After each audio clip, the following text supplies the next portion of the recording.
Yeah, obviously delighted with the 3 points. Wasn't pretty, but obviously, as I say, delighted to get 3 points. It's a big win for us.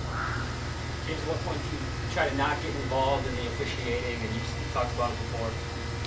Yeah, I'm not. I'm just I mean, not personally. Not. No, I know. It's Look. I think. Yeah, I mean, I don't know what to say, to be honest with you, because what can you say? You know, it's probably best that I don't say anything. So I think for me, the best thing to do is to, you know, with officials and anything like that, just ask Amanda. I think that's the safest way to deal with it. Yeah. Can you give us an update on that? Yeah, he's obviously got bad smack on the head. He's got a lump, good sized lump on his forehead, so he's gone straight to hospital. He's gone obviously concussion. So I mean, I think he's going to be okay. I think he'll come out tonight, but obviously it's a severe bang on the head. There's no breaking skin or anything like that. There's no what? Skin wasn't broken. No, I mean there's a big contusion on his head, so I think that needs to be looked at, and then there needs to be obviously concussion and CT scan. But you know, we don't know. We'll need to wait to see what the outcome for all is. Magnus said that you told him midweek that you're going to start him tonight. You know, what was the difference that you saw in him maybe this week as opposed to the last few weeks that made you decide to put him in that starting line? We've had to manage Magnus. I mean, Magnus had a great season for us last year. I think obviously he had the operation in the off season. It probably went on a lot longer than we wanted as regards his recovery. And then when you miss pre-season, Magnus missed pretty much the whole of pre-season. It becomes very, very difficult to get your fitness back.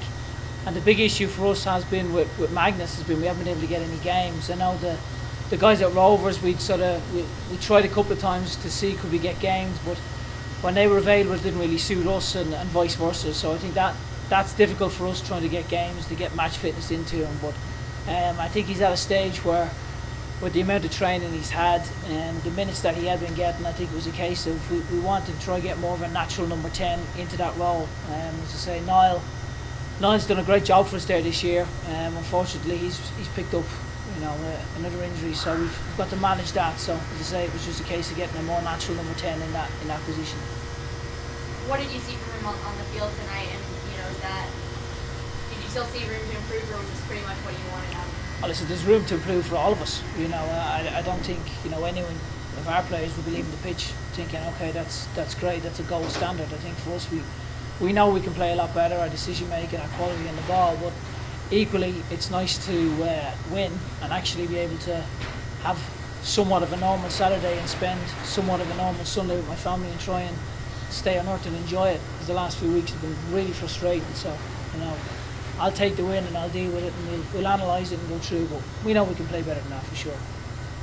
How do you think of your defense's performances and your Greg's performance? Yeah, I thought they were pretty sound, especially second half. I thought first half they had a couple of crosses and, you know, a couple of half chances. Second half, I thought we really limited them to, you know, quite not really that many shots. And I thought second half we had a lot of pressure really. I don't even want to say possession. You know, it wasn't a pretty game, but I think it's important that you grind it out and you win, and that's what we've done.